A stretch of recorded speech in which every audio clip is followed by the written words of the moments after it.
What are we going to call you? Are we going to call you your band name? Or are we going to call you Dani Rose? And I had an identity crisis. For the first time, I was nervous to go on national television. Something in me, very intrinsic, was like, I'm great and I'm going to do it no matter what, and no one's going to tell me no. Oh, so this wasn't coming from a stage of you dealing with a difficult rejection. This was coming from you're up here and I need to bring you back down. I need to bring you back down to reality of like, this is what the world is like. I would drive around praying and asking God, if you could just give him my happiness so that he wasn't sad anymore and he didn't have a problem, that's what I want for him. We're not born with a manual, you know, like it makes all the sense in the world as you're describing this, why you would think your mind goes to, this isn't you. I am going to fix you. My light is going to be so bright, it's going to blind you, and I am not going to let you deflate me. Alcoholism, addiction, it affects everyone. It absolutely does. And you don't know what that looks like. And I didn't know what that looks like. And it looks like everyone else. It looks like me, it looks like you. You, as wonderful of a helper and fixer as you are, cannot fix this situation. Mm-hmm. What did that feel like? Helpless. Welcome to this episode of Rooted Recovery Stories. I am Patrick Custer, your host, and so excited to be here today with country artist Dani Rose. Hi. Hi. How are you? I'm great. It's so great. The weather is beautiful. You are beautiful. You're inside beautiful. And out. Stop it. This is, you know, I'm going to tell you right now, we're going to talk about some trauma. We're going to talk about some healing. This is going to be a love fest. But the sunshine within you, I feel like it matches the sunshine that is outside right now. And if you all could see the sunshine outside, you would know right now. Today is such a beautiful day in Nashville, Tennessee. So, well, I was literally driving here and I was thinking to myself, I'm so excited because I just get to sit and have a therapy session and it's going to be great. It's, you know, this is quite possibly one of my favorite things to do in life. It really is. I believe you when you say that. I can see it in your eyes and everything within your being. And that's really special. So I'm excited to be a part of your favorite thing to do. Yes. I have to say thank you to Becky Parsons, who's just an amazing friend and colleague in the music business here, for connecting us. I'm so glad that we're connected now. I love Becky and she's so amazing. So shout out. And shout out to Becky Parsons. Yes, we love her. We love her. So, but this is about you, and I'm really looking forward to diving into your experience and perspective. You know, our show is, I feel like I have to kind of guide people a lot of the time with why and what our show is about, and really it's about people's unique stories of their own struggle through something and finding a solution through it, talking about their healing process, and then sharing it with others so they can find hope as well. And so before we talk about the difficult stage or stages for you in your life, I'd like to get to know you a little bit better along with our audience. Okay. So if you could take us to because you do music, I would like to know how old were you when you remember your first musical influence that made an impact in your life? I grew up around music. My dad plays piano, so he played Southern rock, he played jazz, he played classical, not so much classical, but more like Southern rock and like jazz. And that was my first musical influence. And I remember hearing the music just on piano, and my dad would kind of sing a little bit to it, and he can't sing, but he would do like a little and I'd be like, oh, you know what, that would sound really good if it was like a song with lyrics. So I would make up words and a melody to songs that he would play. So like some Allman Brothers songs, which actually don't have like lyrics or whatever. Like he would be playing Jessica. I don't know if you're familiar with that song. So I'd be like, and the birds and the bees. Like I would be singing, like making up stuff. And even to songs that did have lyrics. And then I just remember being really young. So we moved to Tokyo when I was in 5th grade. So prior to this, I was maybe, I don't know, like 6 or 7. And I remember going, and we were in like an elevator at like some like fancy restaurant, and I heard, and this is like in Virginia, this is like Chantilly, Virginia, like Manassas, Virginia, actually. So like a little bit of sticks. And I was like, Dad, this is the song, but they're not singing my lyrics. Like, this is not the song that I created. And that was the first time I realized, oh, like these songs have like lyrics and like melodies and stuff. So it was really fun. So I guess I was like songwriting when I was really little without even knowing what I was doing. Wow. So talk about a God-given talent. I mean, it was not talent at that time. I remember being in elementary school, Lee's Corner Elementary, and I was singing, it was like, "This land is your land. This land is my land." And I would just sing it at the top of my lungs. And my teacher would always come over to me and say, "Danielle," because I didn't go by Dani then, "Danielle, we know that you love America, but we're going to need you to be quieter." And I was like, "But why?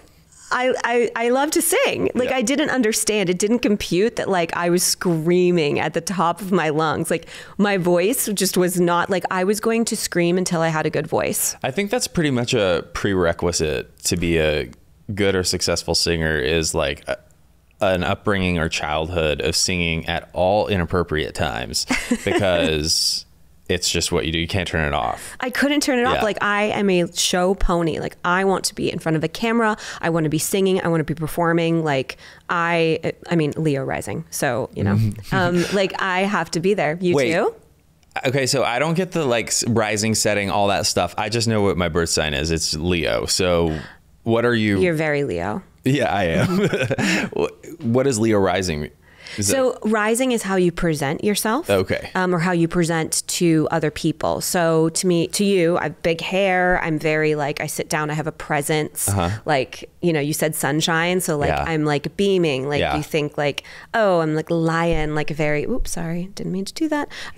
Like very like, you know, majestic. Like that's what I want. That's like my, like, you know, I'm here, pride of the pack. Gotcha. And then, but your sun sign is really like an overall kind of, I mean, also just for anybody listening, I am not an astrologer. In fact, I dabble on TikTok. Like I like, not like I'd make TikToks, like I watch them.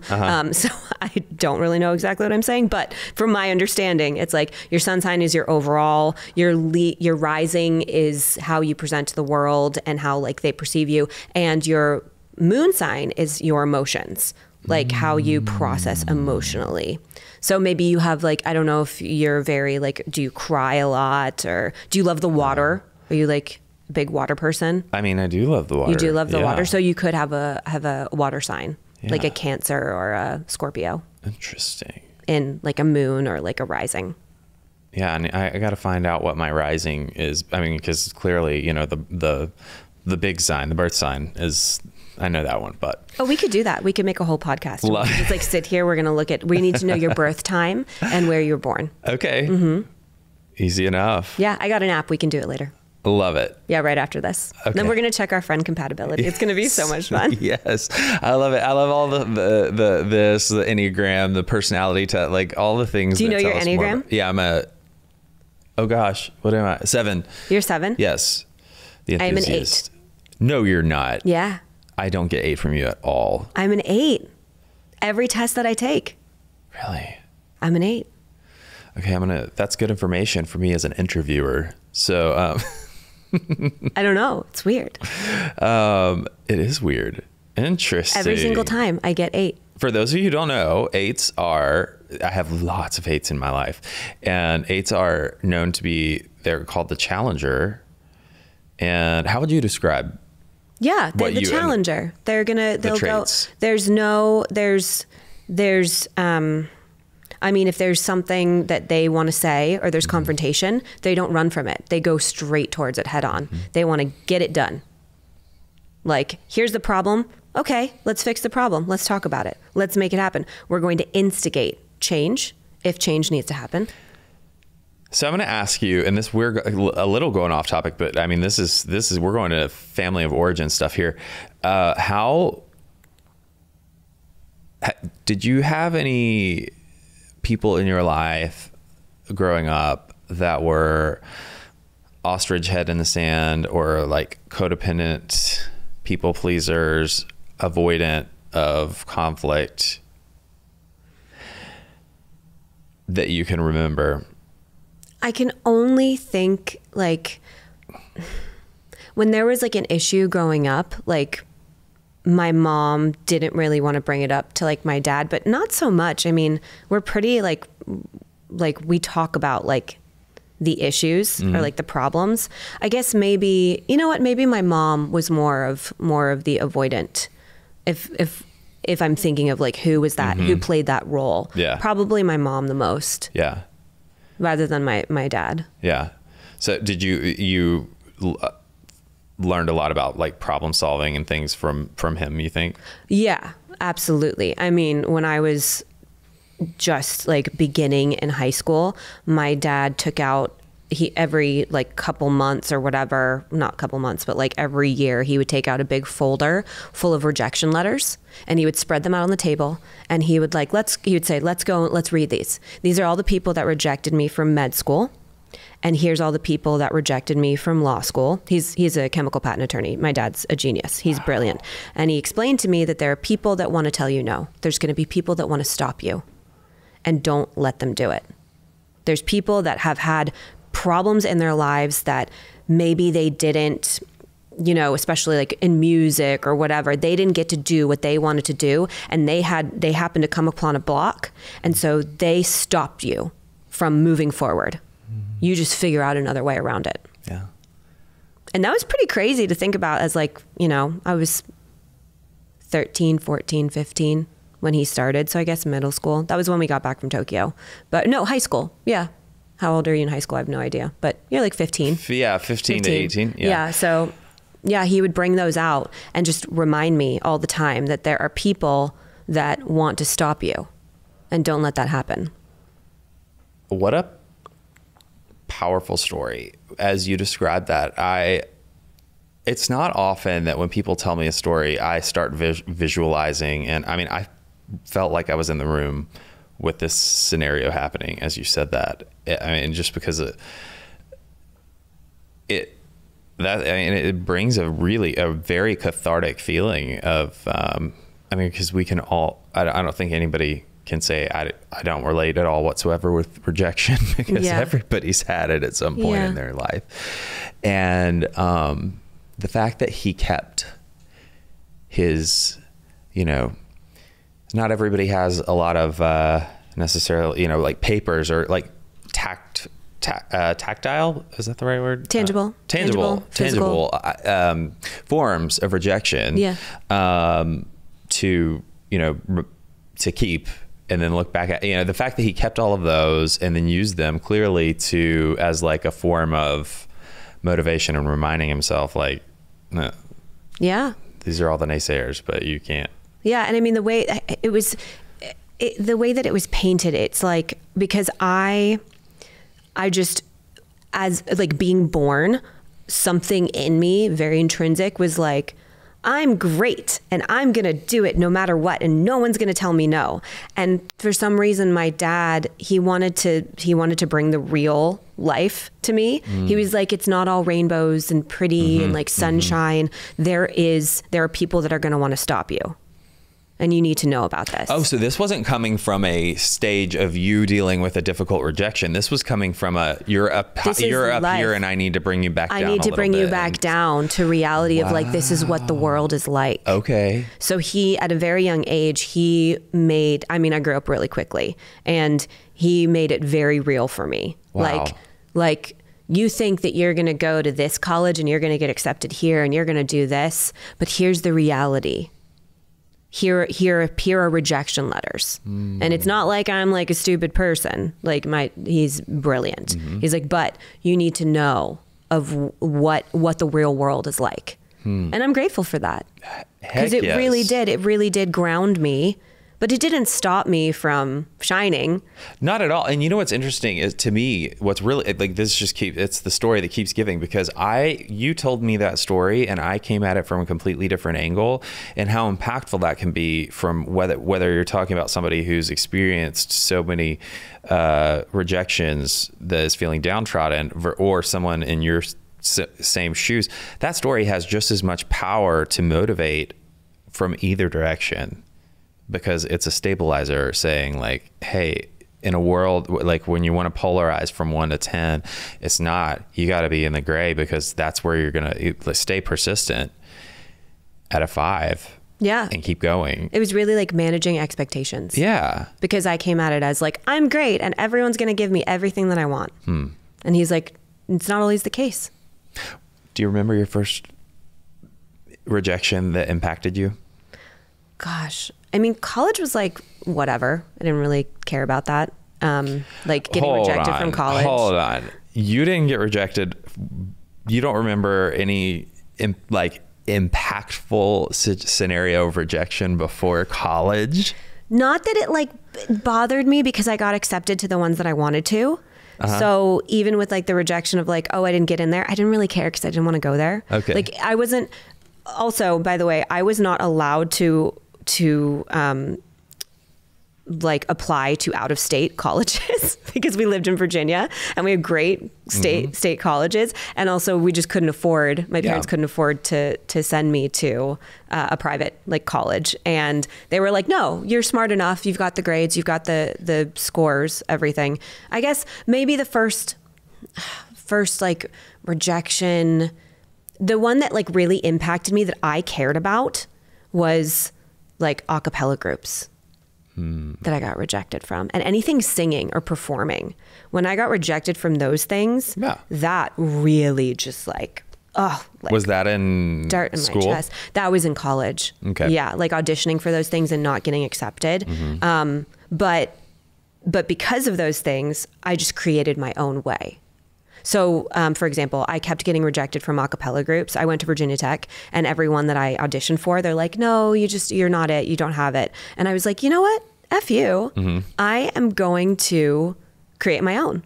So I got together with a couple of my sorority sisters and some other girls, and we created a group called Sensations, which still exists today. Oh, that's so cool. So I did that. Also, I was studying music and English in college. My dad wanted me to get 2 degrees. So I really like loaded up my courses. It was really, really heavy. And he really wanted me to be like a writer for like Rolling Stone, which is so funny because now like when I get write-ups in there, I'm like, Dad, look, like he thinks it's really cool. Yeah, but it is really cool. It's really cool. It's really cool. But like I'm a writer, but I'm a songwriter. I'm not like a written words writer. I can't like sit there and write paragraphs, even though I love it and I love to do it like in English because I was English major and music major. And they failed me from music, from vocal performance, because every right. I did not study enough. I was not in the practice rooms. They keep a log. They could see me. And I wasn't completely focused on classical music, because that was the only thing that I could go after. I was in Virginia. I wasn't at USC. I didn't know that a pop program existed for music. Like if I knew, oh my God, I would have done that immediately. That was my thing. But instead I was given the tools of classical music. So that's what I studied. And they said my intonation was bad. Also, I was doing an a cappella group. I created a band. I wanted to sing the national anthem at all these sports games. Like I wanted to do so many things that classical music majors just didn't do. It's vocal performance majors specifically. Right. And so they failed me.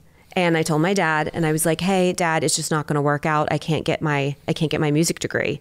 And he said, remember the rejection letters. There are people that are going to tell you no, but you're going to figure out how to do it. Figure it out. And I was like, well, how? He's like, I don't know. Figure it out. You're smart.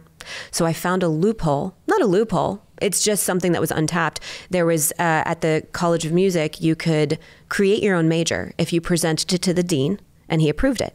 So I had a meeting with the dean, and I was really good because I have a great ear at musical analysis. Not written, but just listening to symphonic works, being able to tell what time period a piece is from. Oh, that's Liszt. Oh, that's Mozart, especially with classical. That instrument obviously didn't exist at this time period, so it has to be this time. Like, oh, this is Baroque. Knowing those things, I was able to present all the courses that I had completely aced because I have a good ear and I didn't need to study, which was bad. Don't do that if you're listening and you're in college, study. And I put together a course and I created a degree called musical analysis.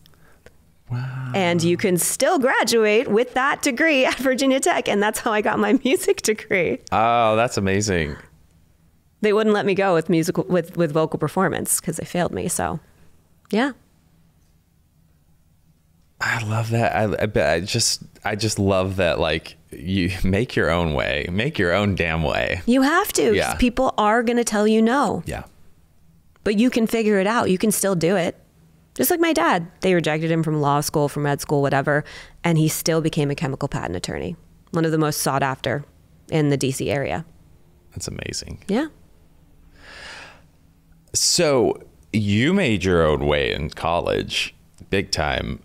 What did you do after that? After college? Yeah.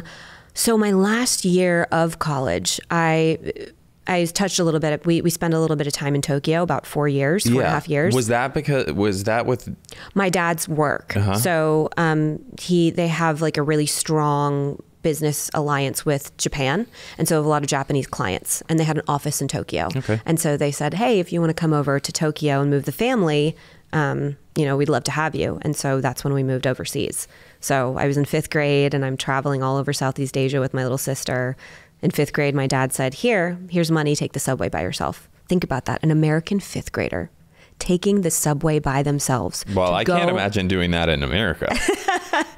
It was crazy, but I used to do that, and I'd go out to dinner with my friends in 6th grade, and by 7th grade, we were just like, we'd take weekend trips. I'd spend a lot of time at Tokyo Disneyland. I would go all over the place. Wow. And it was very independent. And then I came back in high school, and my mom was like, oh, what do you want to do this weekend? I was like, oh, I'll call up all my friends that I used to be in like 3rd and 4th grade with. Uh-huh. Hey, it's Dani. Like, we were in 3rd and 4th grade at Lee's Corner Elementary. Nobody wanted to talk to me. Nobody wanted to hang out. Nobody wanted to go get coffee, which is kind of weird as a 9th grader. I was like, do y'all want to go out to dinner? We can like get coffee or like, have like, a tea and catch up. Everyone was like, what? I'm going to the mall with my friends. Right. Like nobody wanted to do that. Yeah. No one's drinking tea, afternoon tea, or like going out like, hey, let's go shopping. Like I couldn't go anywhere. My mom had to drive me places. It was really depressing moving back to the States. Wow.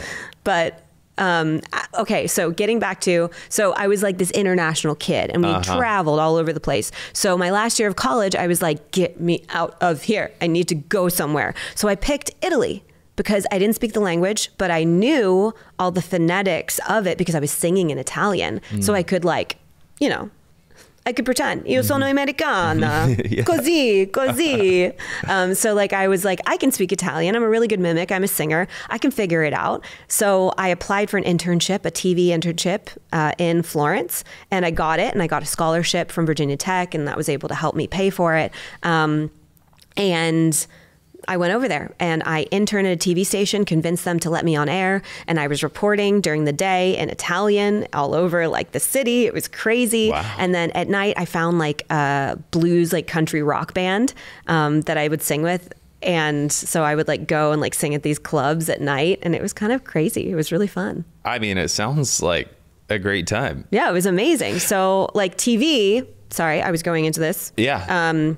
Not to completely take over the question, but you asked me what I did afterwards. Then I came back to Virginia, graduated, and I was like, what am I supposed to do? And my dad was like, well, I don't think you're supposed to be a writer anymore, but I love watching you on TV. Maybe TV's your thing. So then I got a job hosting a TV show on PBS for a couple years in DC.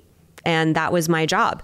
But while I was doing it, I was still like, I'm a performer. I need to sing music. And I produced this really cool special with Sarah McLachlan and Terry McBride. And they came in from Canada and we were talking about music, whatever. And afterwards I like handed her a CD and she's like, what is this? I was like, this is my music. And she's like, oh, are you a musician? I was like, well, I guess so. Like I created a CD or put together like music with like my, friends. And she's like, well, why aren't you doing that? I was like, you're right. Why am I not doing that? And that's when I quit my job and moved to every one of my friends was moving to Nashville. And I was like, I need to be as far away from Virginia as possible. So I'm going to pick LA. And I moved to LA. Wait, all your friends are moving to Nashville and you said, no, now I'm different. Now thanks. I'm going to move to LA. Yeah, I need to get real far away. Okay. And how long were you there? So I was in LA for a long time. Oh, yeah? 10 years. Wow. Yeah. So I went to LA and then like did country music, or like I tried to say that like I wasn't doing country music, but like I was doing pop country music. This podcast is brought to you by Promises Behavioral Health. If you or a loved one are struggling with trauma, addiction, or mental health, we are ready to answer your questions and help you take that next step. Call our admissions center at 888-648-4098 or visit us online at www.promises.com. Our team is ready and waiting to answer the call for help. Within a couple years of being there, I got a call from a friend who said, hey, or not a friend, well, a friend said, hey, I recommended you for this gig opening up for LeAnn Rimes. And I was like, what?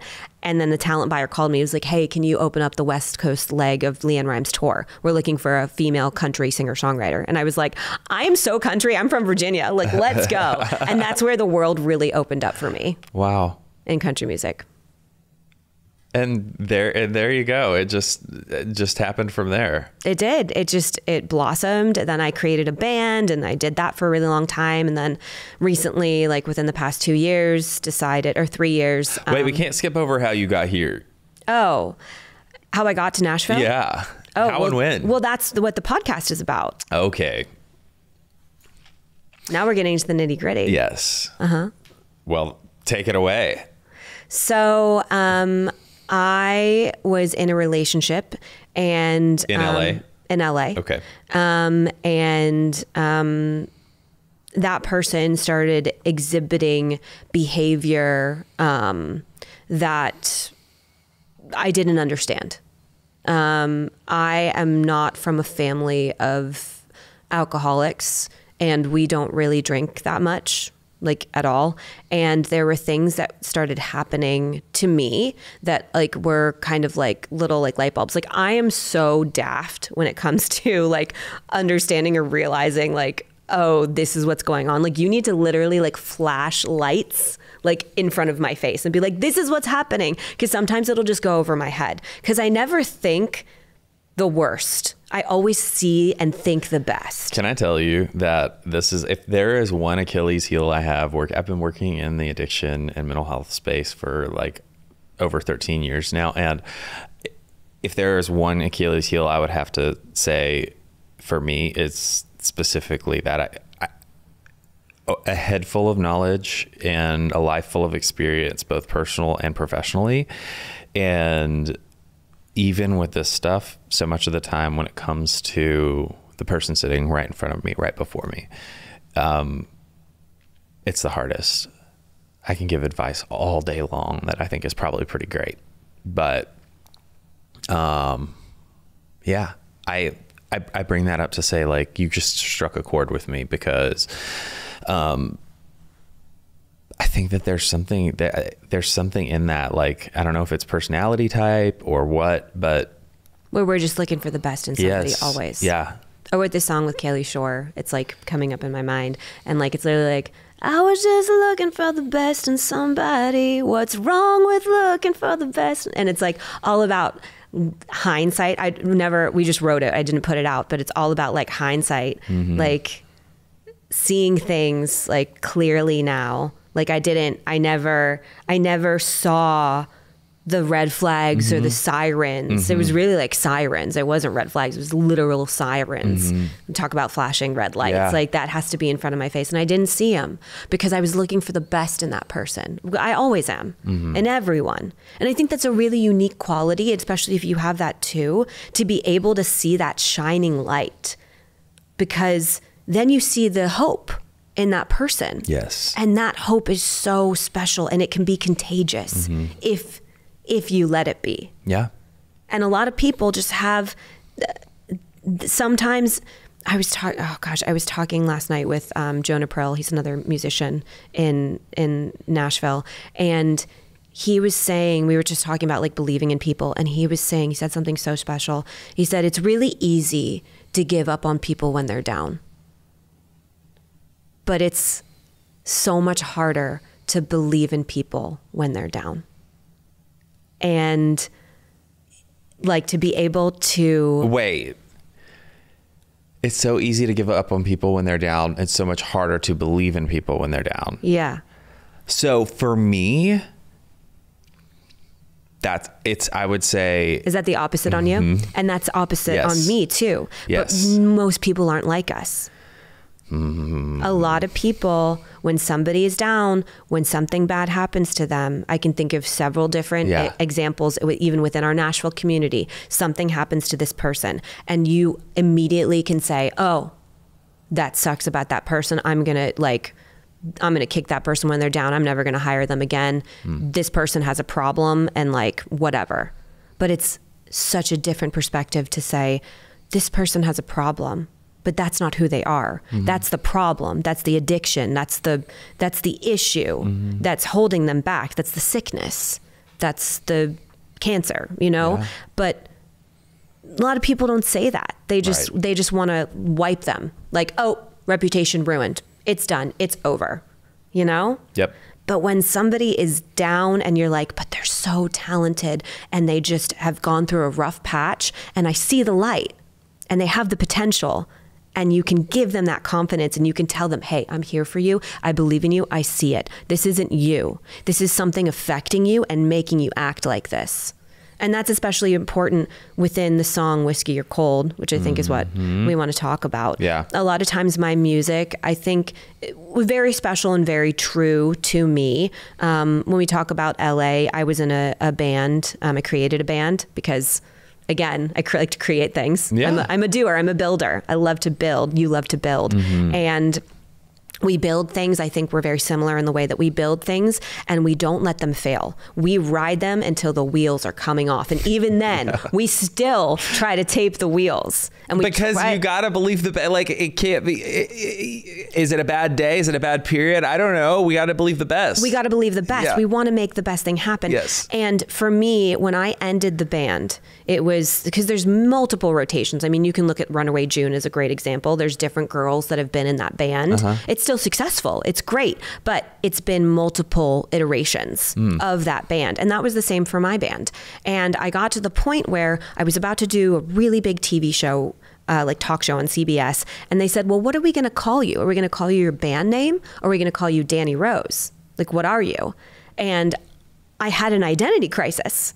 For the first time, I was nervous to go on national television, which I'm such a show pony. Like, I want to be on television, but I was nervous and I was like, why am I having anxiety over this? I love this stuff. And it was because I didn't know what I wanted to be. Did I want to be a band entity? Did I want to have other girls with me? Or did I just want to be myself? And I had a really hard time coming to the decision. But when I asked myself, I don't know if you ask yourself questions, but it's very therapeutic for me, because then the answer comes to me within 3 days. I'm like, what is the answer to this question? And I asked myself, do I kill the old me, which was my band entity? Like, who lives? Honey County, or does the band, or does Dani Rose live? And I thought the answer was Honey County, and Dani Rose dies. Dani Rose lives. That was the answer. And Honey County died. So I had to give up. I had to say goodbye. I had to part ways with the band entity and become my own person. And in that was the beginning of this transformation, this really authentic sense of self, this authentic voice that I could sing with, that I could emote with. One of the things that I pride myself on, especially with music, is the performance aspect, but the recording aspect as well. You need to hear the emotion in my voice when I sing. You need to hear the pain. You need to hear the struggle. You need to hear the happiness. You need to hear the smile.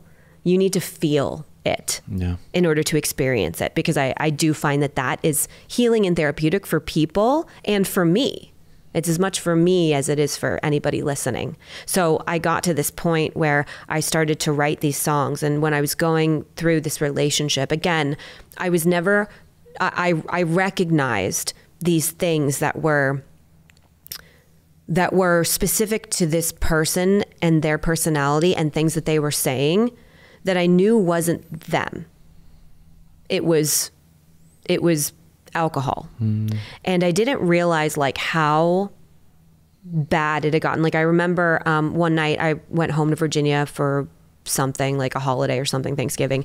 And I got home a couple days early and I was like, hey, I was like, I need a glass of wine with dinner.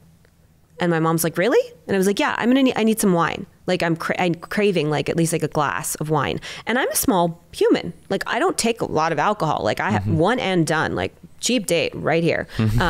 So like my mom was like, that's so weird. Like you didn't used to drink like this. And I like was realizing I was craving alcohol and I was like, I don't like this about myself.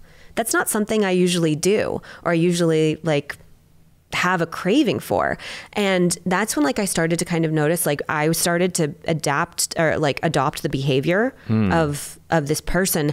And there were things that like I noticed that were just like, oh, bottles of alcohol would go missing. Bottles of wine that I would buy would go missing. And I was like, huh?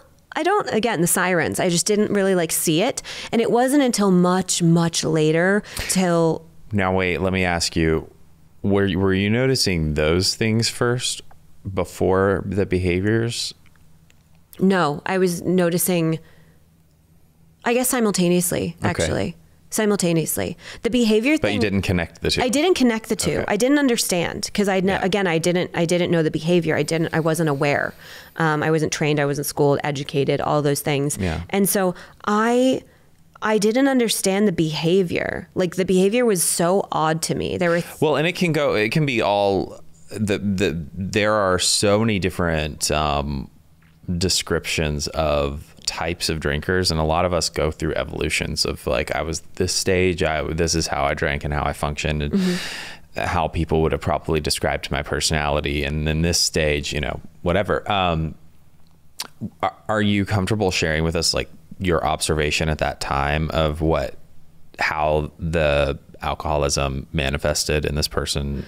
Yeah. So to you? Like they were just like, I mean, in the very beginning, it was like a very negative take on music and what I was doing professionally, and like a cynicism and trying to dim the light that I shine so brightly that I wasn't going to. I was like, I am going to fix you.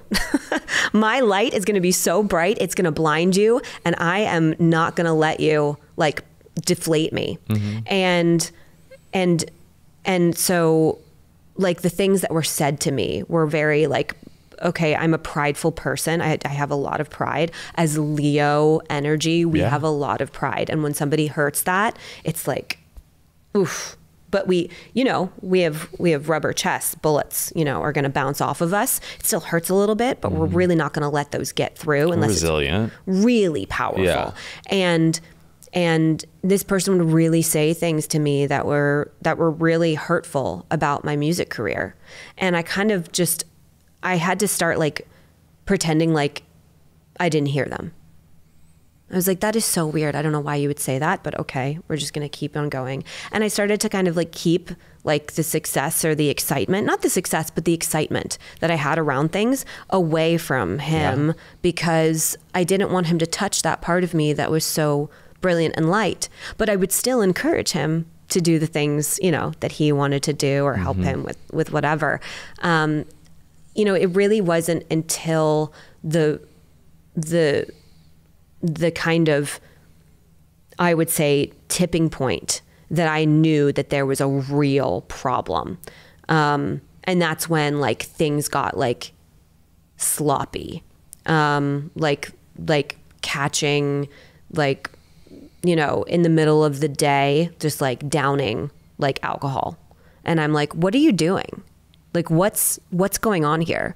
And it really, it was so like, I didn't get it. Like I still didn't understand. And I'm like, what is this? Like, this isn't a normal behavior. Like I'm confused. Like, is this something that you need help with? But obviously like, I don't know how to, like, I didn't want to bring it up because I didn't need to, because this is a perfect spot for me to ask you. Yeah. At this point, can you recollect what your definition of an alcoholic would have been? somebody who was just drunk all the time, and like woke up and started drinking, or was like really like just when I'd see them at the bar, they just like couldn't like they were just like so drunk, stumbling around. Like my idea of a drunk person, or like an alcoholic, was somebody who was just like stumbling around like in like the alleyways, like a picture in the movies. Yes. Like, oh, that's what that is. Yeah. That's what I thought. Yeah. Like out of visibly lost control in every way. Yeah. Basically. Yeah. Just spiraling. And I'm like, that's not him. He's like functioning, right? You know, and he's strong and he's resilient and he's powerful and he's got the world in his hands. It didn't connect. It really didn't connect. Of course not. Yeah. Well, I mean, why would like we're not born with a manual, you know, like it makes all the sense in the world as you're describing this, why you would think your mind goes to, this isn't you. Why are you doing that? Yeah. It was weird because I was like, this is odd behavior. And I don't think that this is him. Something else is like controlling him or controlling the way that he's acting or the things that he's saying. Well, you weren't wrong there. And I wasn't wrong. I just didn't know what it was. Yeah. And it wasn't until how did it go when you challenged, like when you said, I walk in the kitchen and see he's downing, copious amounts of alcohol. How did it go when you would challenge? Because I would approach it and say, hey, well, you know what? Let's try this week, instead of like whatever you're doing right now, let's try no alcohol for like during the weekdays.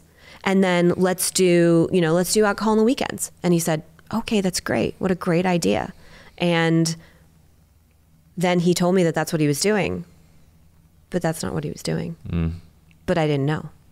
So just like you were hiding your sunshine and the happy things from him so he couldn't dim your light, the thing that was keeping him surviving. Wow, you did that really nicely. Was being hidden so that he could carry on. Yeah. So we were really hiding things from each other. Yeah. What did the next evolution of that look like? Then he told me that he needed help. And that was really difficult. Because I thought to myself, what do you mean you need help? Like, I can help you. I can help you get out of this. I can help with depression. I was depressed in college. I got myself out of it. If I can do it, you can do it. I have the willpower and I have the experience of that, and I can help you. And I'm gonna fix this. And I thought that I could really take it on. And I realized within the next couple months I couldn't. I was crying, driving around, just like tears, emotion. It's my Pisces moon. I would drive around like praying and asking God, if you could just give him my happiness so that he wasn't sad anymore and he didn't have a problem, that's what I want for him. You can take mine away if it means that he's happy again. And when he finally said, I need to seek outside help, that's when it all hit me. And I was like, oh my God, what is rehab? I don't even know I don't know people that have been to rehab. Like, is this my life? Is this actually happening to me? How is this even possible? How am I going through this? And he really made it important to tell me, you didn't ask for this. This isn't your fault. And you should leave. You should go. And I was like, absolutely not. I don't quit. I put tape on the wheels when things go bad. There's no way that I'm going to let you fail, because that's not you. There's this light that's shining in you, and everything that you have said, I understand that it is not you. Even though he said things that completely deflated me, where I let him take away that sunshine. And then I stopped and I said, I'm never going to let him take that away from me again. And it was because I was like, I'm stronger than this. And right now he needs me to be stronger than him. And so he went through the motions, he went to rehab. Before we get there, Yeah. Can I ask you, when you were driving the car and crying, Yeah. Clearly going through the stages of grief, looking back now, are you able to identify what hurt worse? Realizing the pain that he was going through and the actual, how heavy it was that he actually had an addiction, or that nothing you can do had been helping or was going to fix it? I guess it was both, but it was more painful knowing that he had this problem, because I wish that he didn't. Yeah. And I knew that I couldn't fix it. So I think the more painful was he was suffering with a disease that he didn't ask for. And I knew that there was nothing that I could do about it other than support and be there. But I hated that for him. Right. That is a really hard thing for optimists, for people who are fixers, people who are thrivers and survivors that push through, that don't take no, that are going to find a way. It's a really hard place to be in. Yeah. To see someone you love and then also realize, like, wait, it's not my battle to fight. And I can't, even if I wanted to. What did it feel like? Because we have his side of the story and then your side of the story. And I'm really curious about what, if you were really to hone in on like that process for you and those emotions of what that was like for you not to be able to be, because I saw your eyes got huge when you were explaining to me, like, he said rehab, and I was like, but wait, like I was able to pull myself out of a depression in college. I was able to do this. I was able to do that. And I pulled, like, I've got all these resources and tools, and I'm here and ready and waiting and able and capable. So you thought. But it wasn't what he needed. It wasn't enough. How did that, because you're grieving two things. You're grieving the pain of what he's going through, and you're also grieving the fact that you, as wonderful of a helper and fixer as you are, cannot fix this situation. What did that feel like? Helpless. Really hard. But also it felt like I could be proactive and I could help. And I mean, like, I didn't know anything about rehab centers or anything. So that's when I started reaching out to friends. And I said, hey, I have a problem and I need help solving this. Do you know anybody, whatever? And then friends started to open up to me and say, hey, I don't know if you know this or you didn't know this, but my husband is sober now. My husband is in recovery, or my wife is going through the program right now, or my wife went through it several years ago, or my girlfriend or friend or whatever. And the community just completely opened up to me once I asked friends for help, because hey, I need help with what's happening right now. I have a lot harder time asking about my own music, but I have a very easy time when it's about somebody that I care about. Yeah. And those resources came in so fast to me. And that was an incredible thing because there was so much hope and light surrounding it. And at the time, he didn't want anyone to know.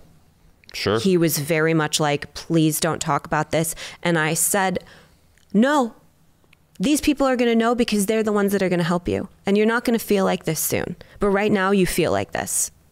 And it's not for long. And I know you're worried about that. And of course there's shame and there's embarrassment, but you have nothing to be embarrassed or worried or ashamed about. This is so common. Shocking to me because it's my first time dealing with this. But I pushed him into situations prior to going to rehab with other people that were sober, with other friends. And they were very careful, but it was like he didn't want to be around it at first. And then when he finally really did need it, and it was rock bottom, where he just didn't have the ability to do anything but go somewhere and seek help. I couldn't care for him at that point. I was not able to physically, mentally, of course, but physically I could not control the situation. And he left, and it was really, really tough and difficult, but I was so happy that he was seeing something. And then when he came back, that's when the real work started, and that's recovery. Yes. And recovery is a wonderful thing. It's also a very selfish thing, and it has to be. There is no other way around it. You must be so selfish. And it was all about him. Meanwhile, I was suffering quite a bit. Very traumatic experience. And when I went through it, and as I was going through it, that's when I started writing Whiskey or Cold, which is told from the perspective of the victim. But I wasn't singling him out. I was speaking directly to alcohol. I went through a period of time where I hated alcohol. I didn't want to smell it. I didn't want to see it. I didn't want to be around it. I didn't go to bars.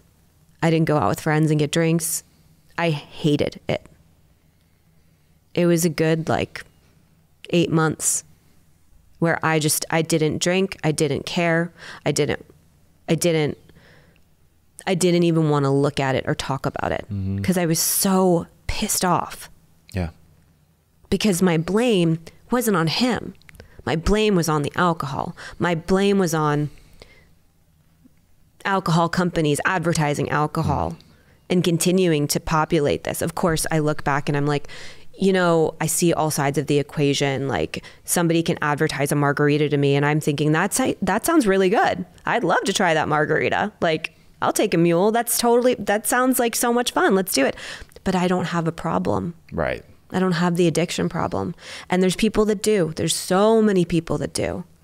And I don't think that alcohol companies are malicious intent and trying to feed off of alcoholics. Maybe some of them are. This is America. Who knows? Anything can happen. Yeah. But it's meant to be fun advertising. It's not meant to hook people and make them be alcoholics. Or maybe it is. Who knows? But I'd like to think on the lighter side and think it's us having a glass of wine and having a good time. And that is not the case for alcoholics that have a problem, that have an addiction problem. It could be to anything. It's not just alcohol. It could be to whatever they're addicted to. And for many of us, that shifts when we get sober. It shifts to other stuff. It shifts to other stuff, yeah. Because we, until we deal with, you talked about how the real work starts when we get back from treatment. Oh, all those years of stuff covered up, the feelings that we haven't been feeling for so long, the resentments that haven't been dealt with. There's so much that comes to the surface, and that wave is unbearable for many of us if we aren't equipped properly and surrounded with the right people, community, equipped with the right tools. Yeah, we're going to go back to the same thing or new unhealthy coping tools. So so you were real upset with alcohol, understandably, and saw that he had to be very selfish with himself. And did that take y'all to a place of ending your relationship? No, it was more just I guess it was ending a relationship with the old him. Mm-hmm. Because when he came back, he had changed considerably, and it was a different person. But the real change that I witnessed wasn't until, I guess, maybe 6 to 7 months into recovery, where he was consistent with AA, and he was taking on leadership roles and really being a part of that community and talking about it and opening up, and me going to therapy with him and him going to therapy by himself. All of those things, like that the old him was gone. And so that relationship, it was dead and gone. And it was great for him and me, in a sense, to be completely changed and like have like a resurgence of like, this is the new me, essentially. And witnessing that change in him, going to the groups and going to AA and being such a huge part of the community was like night and day. Seriously, like night and day.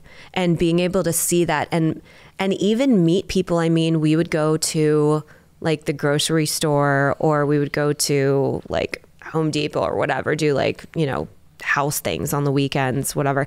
And we would run into some of his friends, males, females, whatever. And I would be introduced and I would never know. I mean, alcoholism, addiction, it affects everyone. It absolutely does. And you don't know what that looks like. And I didn't know what that looks like. And it looks like everyone else. Looks like me. It looks like you. Yeah. Looks like everybody on the street. I want to ask a couple questions, because we're almost out of time, and these are really important ones that I think that I want you to answer. I know that I want you to answer. When you think about like what was most helpful on your path, your role to play in this, not for him, but for you. What was that? And healing. Realizing that the things that he said that were the most hurtful to me, it wasn't really him speaking. It was the childhood trauma. It was the addiction. It was the alcohol speaking to me. It wasn't him. Yeah.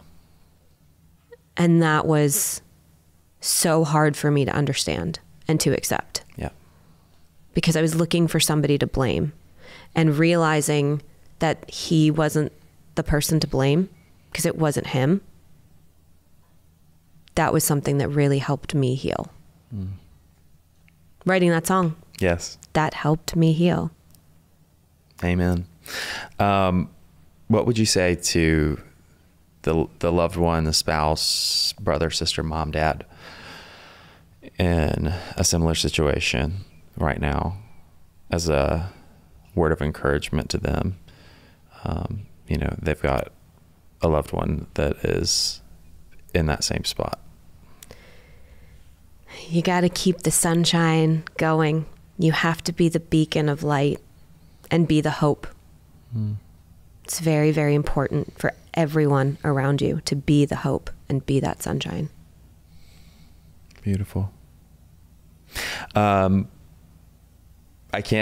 We can't close the show out without me mentioning you had a huge milestone in I think it's a huge milestone worth celebrating in your career this week. Was it Pandora? Yeah, it was Pandora. They listed you as the, what was it? I was like the cover of a playlist. It's silly, but it's really cool. I'm really excited about it. I don't think it's silly.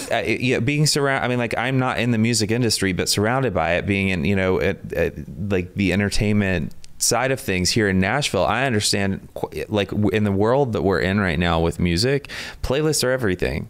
It's very competitive. So I was the cover of Top Country Hits on Pandora. Hell yeah, you were. It was a really cool, awesome picture too. Thank you. Yeah. It was really special to be able to see that, and thank you. I often question myself, like, am I doing this right? Am I on the right path? Should I keep going? Like, or should I just like hang it up? Like, I mean, I don't quit. I will never quit. And just to see that was like a very good indication of, you're on the right path. You're doing it, kid. You got this. Heck yeah. It was a nice sign. I'm so glad for that for you. And Thank you. So glad that you're doing what you're doing, following your path, your heart, your mission, vision, passion, all the things. You are that beacon of light, and I hope you keep shining, my friend. Thank you so much. Appreciate it. Thank you so much for being here. And for those of you who have joined us today, so glad that you're here. And I want to close out by reminding each and every one of you that it's never too late to start loving yourself. And you're always only one decision away from a completely different life. This podcast is brought to you by Promises Behavioral Health. If you or a loved one are struggling with trauma, addiction, or mental health, we are ready to answer your questions and help you take that next step. Call our admission center at 888-648-4098 or visit us online at www.promises.com. Our team is ready and waiting to answer the call for help.